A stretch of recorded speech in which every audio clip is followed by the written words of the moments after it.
ना जर तुम्हाला 3-3.5 लाख 4 लाख खर्च एकराला येत असेल, आता द्राक्ष काय शेतकऱ्याचं पीक नाही का, 3 वर्ष नुकसानात आहे. आणि काय होतं, सरकार बोलतं की आम्ही तात्काळ मदत करू, अरे पण गेल्या वर्षीचीच मदत अजून नाही ना मिळाली. आणि त्याच्याचबरोबर द्राक्ष हे वेगळं पीक धरलं जातं. अरे पण हे महत्त्वाचं आणि शेतकऱ्याचं पीक आहे आणि अशा सगळ्यात जास्त इन्व्हेस्टमेंट जर द्राक्षाच्या पिकाला असेल आणि त्यात नुकसान झालं तर ती तुम्ही मदत का नाही देणार? पंचनामे अजिबात झालेले नाहीत. तुम्ही आमदार ताईंना विचारा, त्यांच्या मतदारसंघामध्ये एका व्यक्तीचा सुद्धा पंचनामा या बाबतीत झाला नाही. मग असा अन्याय तुम्ही का करता? तिथले काही शेतकरी नाहीत का? मग हे जे प्रयत्न कष्ट करून द्राक्ष उगवणारे शेतकरी नाहीत का? मग त्यांच्याकडे लक्ष देण्याची जरूरत नाही का? तुम्ही नाशिक भागामध्ये पंचनामा केला पण मदत किती देणार आहे? तसंच दुष्काळी भागामध्ये सुद्धा द्राक्ष काही प्रमाणात केलं जातं. तिथं टँकरला तुम्ही पैसे देणार आहे का? आदरणीय पवारसाहेब नेहमी जेव्हा दुष्काळ पडायचा तेव्हा अशा फळबागाच्या शेतकऱ्याला तिथं टँकरनं पाणी देण्यासाठी मदत करायचे. पण या सरकारमध्ये त्या बाबतीतलं कुणी चर्चासुद्धा करत नाही. मग हे सरकार गेल्या वर्षीचाच पैसा देणार नसेल तर यंदा तुम्ही पंचनामे काही ठिकाणी केलेत, काही ठिकाणी केले नाहीत. अनेक शेतकऱ्यांनी आम्हाला 800 किलोमीटर चालत असताना सांगितलं की पंचनामे झाले नाही, पण अधिवेशनात म्हणतात की झालेत. आणि मग शेतकरी खोटं बोलतोय का? गरीब कधी खोटं बोलत नसतो, नेता खोटा बोलू शकतो, सत्तेतले लोक खोटे बोलू शकतात. त्यामुळे या सरकारने खोटं न बोलता खऱ्या अर्थाने शेतकऱ्याला मदत केली पाहिजे. नाही, आरक्षणाचा मुद्दा महत्त्वाचा आहेच, त्याच्यावर चर्चा झालीच पाहिजे. तुम्ही जर काल बघितलं तर 1:30 वाजेपर्यंत चर्चा चालू. रोज तुम्ही 1:30 वाजेपर्यंत ठेवा ना. आणि त्याच्यात शेतकऱ्याचा विषय घ्या. मंत्र्यांना काय थांबता येत नाही का? अनेक लोकांनी नेत्यांनी जेवणं ठेवली, जेवणं कॅन्सल करा आणि चर्चेला बसा. तिथे एक मंत्री असतो, पुढे आम्ही फक्त भाषणं करतो आणि एकच मंत्री ऐकणार असेल तर सरकार पण हे मुद्दे कळणार आहेत का आम्ही काय मांडतो? आता हा विषय कितीतरी दिवस ताई मांडण्याचा प्रयत्न करत आहे पण त्याच्याकडे लक्षच जात नाही. सरकार बोलायलाच तयार नाही. शेतकऱ्याचा कुठला विषय या सरकारने मार्गी लावला आहे? चर्चा झाली का? NDRF नॉर्मच्या 4 पट मदत ही शेतकऱ्याला द्यावी असं आम्ही म्हणतोय. पण हे सरकार काय म्हणतं, आम्ही 3 हेक्टर केलं. 3 हेक्टर 3 हेक्टर जमीन आहे का शेतकऱ्याकडे या महाराष्ट्रामध्ये? आपण जर बघितलं कोणाकडे 1 हेक्टर आहे, अर्धा हेक्टर आहे, 1.5 हेक्टर आहे. मग तुम्ही 3 हेक्टर म्हणजे फसवत आहे शेतकऱ्याला. 3 हेक्टर म्हणजे 8,500 जिरायत भागाला इंटू 3 हेक्टर. आणि पण 3 हेक्टर जमीनच नसेल तर शेतकऱ्याला मदत कशी मिळणार? त्याच्यापेक्षा प्रत्येक शेतकऱ्याला 4 पट मदत द्या. 1 हेक्टर असेल तर 8,000 गुणिले 4. जर समजा 2 हेक्टर असेल तर 8,000 गुणिले 4 गुणिले 2 अशी मदत करायला काय हरकत आहे? आम्ही मुख्यमंत्री साहेबांना आज भेटू असतील तर, उपमुख्यमंत्री साहेबांना भेटतो असतील तर, कृषी मंत्री साहेबांना भेटू असतील तर, पण आम्ही कुठल्या ना कुठल्या तरी मंत्र्याला भेटून याच्यावर ठोक असा निर्णय घेण्यासाठी त्यांना विनंती करू. आणि विनंतीला मान नाही दिला तर शेतकऱ्याच्या वतीने जे काय करायचं असेल, आंदोलन असू नाही तर काही इतर गोष्टी, ते 100% आम्ही सर्वजण करू. कारण आम्ही शेतकरी, कष्टकरी, युवांसाठी लढणारे कार्यकर्ते आहोत, आमदार आहोत. आम्हाला आमदारकीपेक्षा लोकांचं हित जास्त पडलेलं आहे. त्यासाठी जे काय करायचं ते आम्ही सर्वजण करू. मराठवाड्याच्या बाबतीत एका माजी अधिकाऱ्यांनी, तुम्ही जर बघितलं असेल तर गेल्याच अधिवेशनामध्ये एक रिपोर्ट सादर केला होता की 2-2.5 लाख शेतकरी आज आत्महत्या करण्याचा मराठवाड्यामध्ये विचार करत आहेत. काय झालं त्या रिपोर्टचं? झाली का त्याच्यावर चर्चा? निघालं काय सोल्युशन? गेलं का कोणी शेतकऱ्यापाशी? आता मराठवाड्यामध्ये तशी परिस्थिती आहे, विदर्भामध्ये कदाचित ती जास्त असेल. मग हा प्रश्न सरकारला नाही पडला का की फक्त विदर्भात मराठवाड्याचाच रिपोर्ट एवढं म्हणत असेल आणि विदर्भामध्ये जाऊन बघा? काय पडलं नाही यांना? 10 महिन्यामध्ये जर 2400 आत्महत्या केल्या जात असतील त्याच्यावरूनच तुम्ही समजून घ्या की प्रत्येक दिवशी किती आत्महत्या चालल्यात. 15 आत्महत्या जर दिवसाला चालू असेल आणि त्याच्याबद्दल कुणीच चर्चा करायला तयार नसेल आणि मार्ग काढायला तयार नसेल तर ह्यांना शेतकऱ्याचं नाही पडलं, युवकांचं नाही पडलं तर पडलंय कोणाचं? तर मंत्र्यांचं पडलं आणि पदाचं आणि फंडचं पडलं, बाकी काही पडलेलं नाही. काय ते वेगळं राजकीय कार्यक्रम त्यांना लागले असतील, त्यामुळे राजकारणाला महत्त्व देऊन जर ते इथं थांबले असतील तर ते योग्य नाही.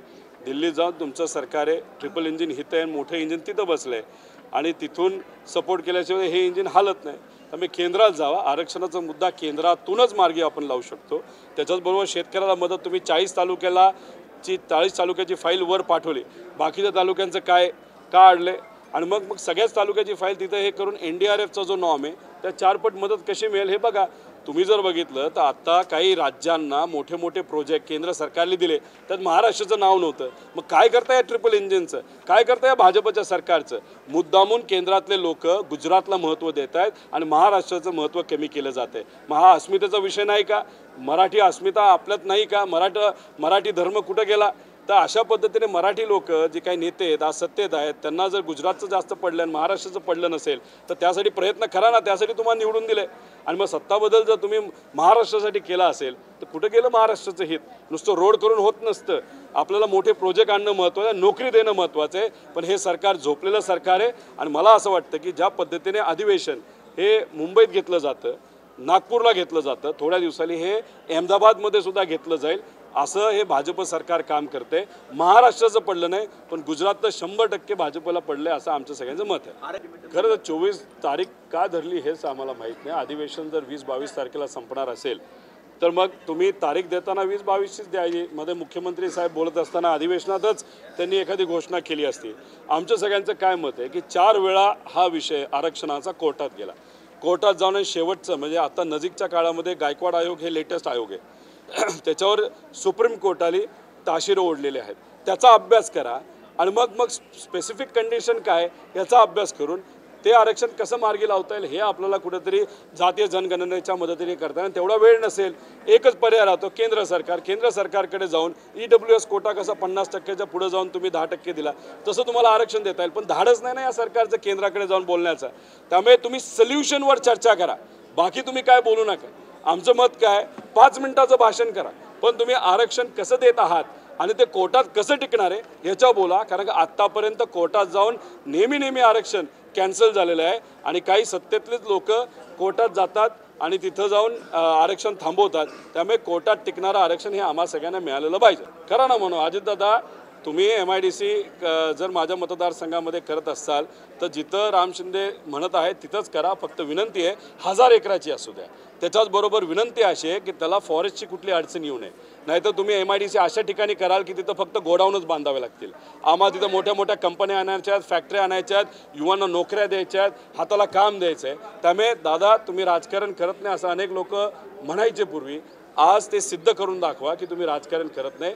खऱ्या अर्थाने आम्ही जी जागा दाखवलेली आहे तिथं जर तुम्हाला ते योग्य वाटत असेल तर उपमुख्यमंत्री आहात, तुम्ही राजकारण न करणारे नेते आहात असं पूर्वी आम्ही सर्वजण म्हणायचं. तर तुम्हाला सिद्ध करण्याची आता संधी मिळाली. मी जर योग्य बोलत असेल तर तुम्ही योग्य बोला आणि तिथंच जागा द्या. राम शिंदे जर योग्य म्हणत असेल तिथं तुम्ही द्या. पण MIDC द्या पण अशी द्या की जिथं मोठ्या कंपनी येऊ शकतील आणि कुठेही 1000 एकराच्या कमी MIDC देऊ नका. एवढीच विनंती मी अजितदादांना करतो, सरकारला करतो. आणि जे कोणी राजकीय हस्तक्षेप या MIDC मध्ये मतदारसंघातल्या करतायत त्यांना मी विनंती करतो. असा निर्णय घ्यावा लागेल. अधिवेशनात यायचंच नाही. आमदार झाल्यानंतर रस्त्यावर उतरावं लागेल. रस्त्यावर आंदोलन केल्यानंतर कुठेतरी लोकांना तरी कळेल हे सरकार काय करत नाही, अधिवेशनामध्ये बोलून देत नाही. आता हा द्राक्षाचा विषय प्रलंबित आहे. कोण बोलतोय ह्याच्यावर?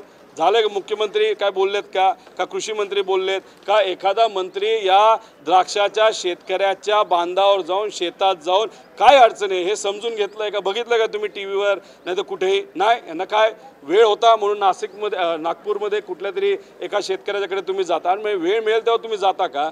खऱ्या अर्थाने जेव्हा शेतकऱ्याकडे वेळ राहिला नाही अशी परिस्थिती आहे, आत्महत्या करण्याचा शेतकरी विचार करत आहे आणि तुम्ही शेतकऱ्यापाशी लोकांकडे जात नसताल आणि हवा दिल जर या सगळ्या शेतकऱ्याला तुम्ही ठेवत असाल त्याचा निषेध आम्ही सर्वजण करतो. आणि त्यासाठी म्हणजे शेतकऱ्याच्या वतीने आम्ही लढत राहू.